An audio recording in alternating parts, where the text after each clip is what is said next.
అందరికీ నమస్కారం. నేను మీ బిసిరెడ్డి. వాస్తవంగా చెప్పాలంటే మితిమీరిన సంక్షేమాలకి నేను వ్యతిరేకం అండి. 2024 ఎన్నికలకు ముందు కూటమి పార్టీలు కలిసి ఈ మేనిఫెస్టో రిలీజ్ చేసినప్పుడు నాకు చాలా ఆశ్చర్యం వేసింది. అంతకుముందే తెలుగుదేశం పార్టీ సూపర్ 6 అనేది మాట్లాడుతూ వచ్చింది. ఆ సూపర్ 6 పథకాలైనా కూటమి 3 పార్టీలు కలిసి మేనిఫెస్టో రిలీజ్ చేసినప్పుడైనా నేను చాలా ఆశ్చర్యపోయాను. ఇప్పుడున్న పరిస్థితిలో ఈ రాష్ట్ర ఆర్థిక పరిస్థితి ఏంటి, దీని నుంచి కోలుకోవడానికి ఎన్ని సంవత్సరాలు పడుతుంది? ప్రజలు వాస్తవంగా చెప్పాలంటే ఇలాంటి వాటిని అస్సలకి నచ్చలేదు. చంద్రబాబు నాయుడు గారు వేస్తే వేస్తాడు, లేకపోతే లేదు, పక్కన పడేయండి. ముందైతే జగన్మోహన్ రెడ్డి నుంచి బయటపడిపోవాలి. ఇదే ఆంధ్రప్రదేశ్ ప్రజలు ముక్త కంఠంతో చిత్తూరు జిల్లా నుంచి శ్రీకాకుళం వరకు నేను మాట్లాడిన ప్రతి ఒక్కరూ చెప్పింది ఏంటంటే, సంక్షేమాల సంగతి పక్కన పెట్టండి, ముందైతే జగన్మోహన్ రెడ్డి నుంచి మేము బయటపడాలి, మాకు స్వేచ్ఛ కావాలి, స్వతంత్రం కావాలి. అందుకనే 164 సీట్లు ఇచ్చారు కూటమికి. అయితే ఎప్పుడైతే ఈ సూపర్ 6 గురించి ప్రచారం జరిగిందో చాలామంది నాకు చెప్పారు, మీరు కూడా ఈ సూపర్ 6 గురించి ప్రచారం చేయండి అని.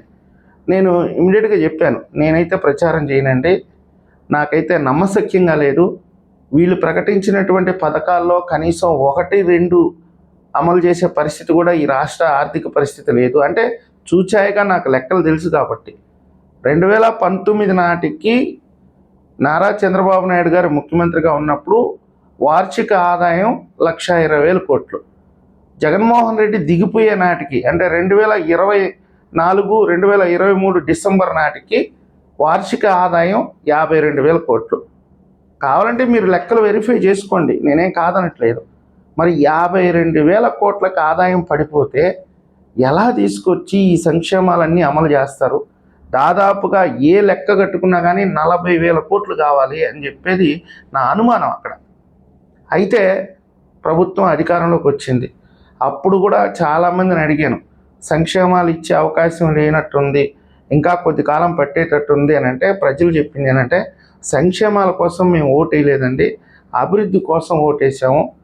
అభివృద్ధి చెయ్యాలి, వీళ్ళ బాధ్యత. పోలవరం కట్టాలి, అమరావతి కట్టాలి. ముఖ్యంగా ఏంటంటే గ్రామీణ రహదారులు సర్వనాశనం అయిపోయింది. మరీ గ్రామ స్థాయి నుంచి ఎవరన్నా అర్ధరాత్రి కాడ ఏదైనా బాగలేక పట్టణానికి వెళ్ళాలంటే పోలేనటువంటి పరిస్థితి. గుంతలు మయమైనటువంటి రోడ్లు. కనీసం ఈ రోడ్లన్నా బాగు చేయాలి. మినిమం ప్రజలకు ఏదైతే అవసరాలు ఉంటాయో కొన్ని నీటి ప్రాజెక్టులు, అంటే వ్యవసాయదారులకు సంబంధించి కాలువలు బాగలేవు. ఇలాంటి పరిస్థితుల్లోనే మేము ఈ అధికారంలోకి తెచ్చుకున్నాము.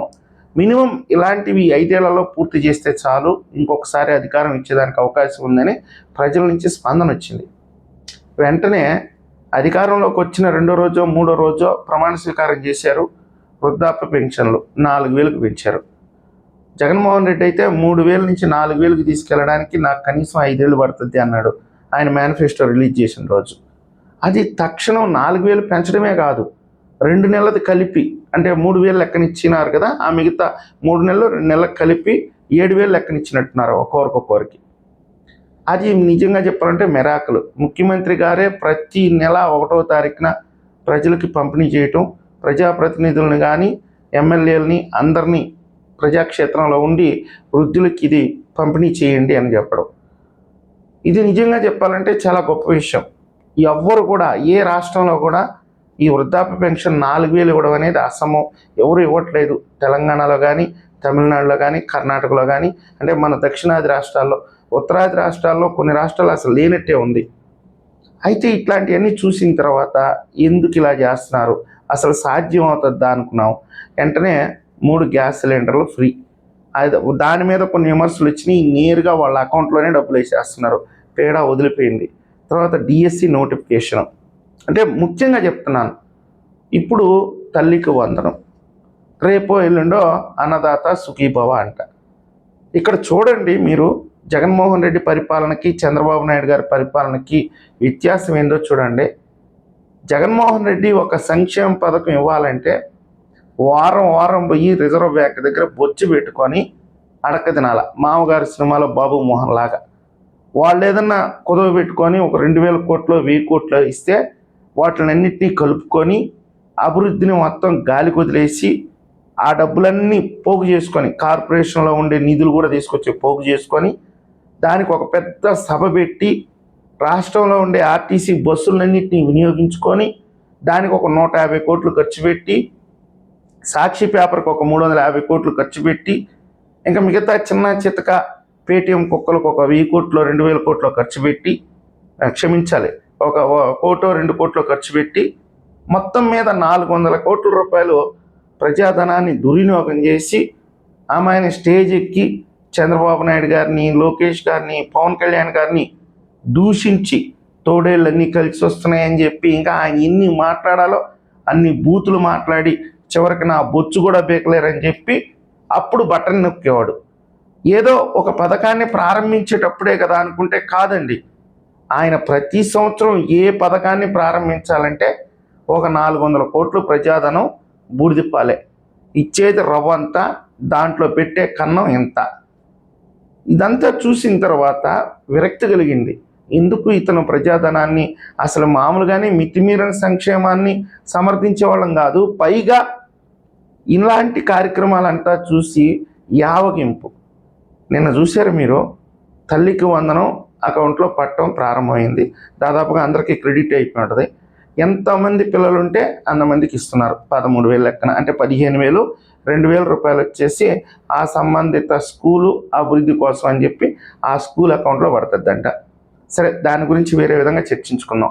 మొత్తం మీద అయితే ఎంతమంది పిల్లలు ఉంటే వాళ్ళ అకౌంట్లో పడిపోతున్నాయి కదా, ఇది వాస్తవమే కదా. వచ్చిన వాళ్ళందరూ సంతోషపడుతున్నారు. ఏదన్నా ఇబ్బందులు ఉంటే అవి కూడా జూన్ 26వ తేదీ వరకు కంప్లైంట్స్ ఇచ్చుకోవచ్చు. జూలై 5వ తేదీ మళ్ళీ మిగతా వాళ్ళకు కూడా వేస్తామని ఈరోజు స్పష్టంగా ప్రభుత్వం చెప్తుంది.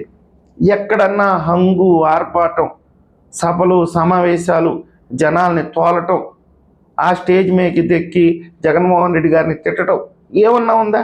సింపుల్. కళ్ళు మూసుకొని కళ్ళు తెరుచుకునేటప్పటికే అన్నీ అయిపోయినాయి ప్రశాంతంగా. అయితే వైఎస్ఆర్సీపీ వాళ్ళు విమర్శించే వాళ్ళు విమర్శిస్తూ ఉంటారు, అది పక్కన పెట్టండి. ఇక ఈ నెలాఖరికి అన్నదాత సుఖీభవ కూడా ఇస్తామంటున్నారు. దాదాపుగా నాకు తెలిసి 4 పథకాలు అమల్లోకి వచ్చేసినాయి. ఇంకొక 2-3 అంటే సూపర్ 6 అనే దానికే కానీ ఇంకా చాలా హామీలు ఇచ్చారు వాళ్ళు. ఇంకా 2-3 కొంచెం కష్టమైన హామీలు ఈ సంవత్సరం ఆఖరికల్లా అమల్లోకి చేస్తామన్నారు. కానీ ఎక్కడ కూడా ప్రజాధనం దుర్వినియోగం లేదు, రిజర్వ్ బ్యాంక్ దగ్గర బొచ్చు పట్టుకొని అడకదిన్నట్టు లేదు. కాకపోతే వైఎస్ఆర్సీపీ వాళ్ళు అబద్ధాలు చెప్తారు. 85,000 కోట్లు అప్పు చేశారు, 1,00,000 కోట్లు అప్పు చేశారని. ఆధారాలు చూపించమంటే చూపించలేని పరిస్థితి. రోడ్లు బ్రహ్మాండం చేశారు, ఎవరికి కూడా ఇబ్బంది లేకుండా. నాలాంటి ట్యాక్స్ పేయరు అంటే నాకు ఎలాంటి సంక్షేమాలు రావు, నాకు సంవత్సరానికి 50,000 రూపాయలు ఇంచుమించుగా నేను ట్యాక్స్ పే చేస్తాను కాబట్టి డైరెక్ట్ ఇండైరెక్ట్గాను నాలాంటి వాళ్ళు ఆశించేసేది కనీసం రోడ్డు లేదు కదరా మా ఊరికి, అలాంటి వాళ్ళకు కూడా రోడ్లు వేశారు. ఏడాది కాలంలోనే ఈ ప్రభుత్వం నిలదొక్కుని అమరావతి కోసం 65,000 కోట్లు, పోలవరం 83% కంప్లీట్ అయిందని చెప్పి ఇరిగేషన్ శాఖ మంత్రి ప్రకటిస్తున్నాడు. సంతోషమే. 2027 నాటికి ఫస్ట్ ఫేజ్ క్లియర్ అవుతుంది అని చంద్రబాబు నాయుడు గారు కూడా పదే చెప్తున్నారు. ఇది కదా పాలన అంటే. ఇప్పుడు జగన్మోహన్ రెడ్డి ఏమి హామీ ఇచ్చి రేపు ఎన్నికల్లో ఓట్లు అడుగుతాడు? ఇప్పుడు తల్లికి వందనమే తీసుకున్నాము, ఆయన అమ్మఒడికి ఏం చెప్పాడు?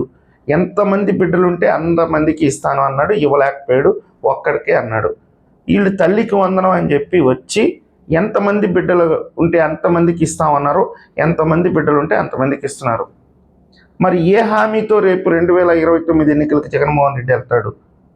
ఆయన కూడా ఏదో ఒక వందనం తీసుకురావాల్సిందే కదా. అంటే మీ ఇంట్లో ఉండే బిడ్డలే కాదు, మీ ఇంట్లో ఉండే కుక్క పిల్లలు, లేక దూడలు, ఇంకా పిల్లి పిల్లలు, ఇలికి పిల్లలు ఏ ఉన్నా సరే వాటికన్నిటికీ కూడా తల్లికి వందనం ఇస్తానని ఏమన్నా హామీ ఇచ్చి రేపు ఎన్నికలకు వస్తాడేమో మనం ఎదురు చూడాలి. మరి అలాంటి హామీ ఇస్తే మాత్రం మిరాకిల్ అవుతుంది.